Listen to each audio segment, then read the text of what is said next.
मैं हूं गुन्नू और आप देख रहे हैं ग्रीन बोर्ड गुन्नू स्टडीज। तो चलिए शुरू करते हैं। आज के वीडियो में हम पढ़ गए कक्षा 9वीं का पाठ 10 हीरोन का सूत्र। यह इसका परिचय का वीडियो है। इसके आगे की प्रश्नावली अगले भाग में आएंगी। तो चलो सबसे पहले हम समझते हैं कि हीरोन का सूत्र होता क्या है।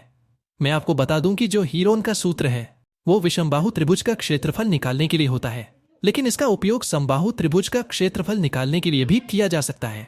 हीरोन का जो सूत्र होता है वह होता है करनी में यस पहले कोष्टक में, यस माई से दूसरे कोष्टक में, यस माइनस बी तीसरे कोष्टक में, यस माइनस सी। इसमें जो यस है वह त्रिभुज का अर्ध परिमाप होता है। इसे निकालने के लिए तीनों भुजाओं को जोड़कर 2 से भाग दिया जाता है। और जो ये ए, बी और सी लिखा है यह त्रिभुज की भुजाएं हैं। मुझे ऐसा लगता है कि आपको अब समझ आ गया होगा। यदि अभी नहीं आया तो चलो एक उदाहरण के द्वारा समझाने की कोशिश करते हैं। तो चलिए उदाहरण को समझते हैं। पहले हम भुजा का कुछ मान रख लेते हैं। जैसे पहली भुजा 10 सेमी, दूसरी भुजा 8 सेमी और तीसरी भुजा 4 सेमी।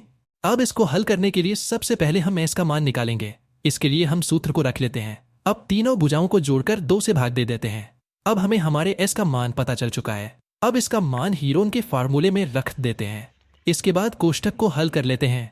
अब करनी के अंदर चारों संख्याओं का आपस में गुणा करेंगे। कोई संख्या रूट के बाहर नहीं आ रही है तो उन्हें रूट के अंदर ही रहने देते हैं। तो यही हमारा हल आ जाता है।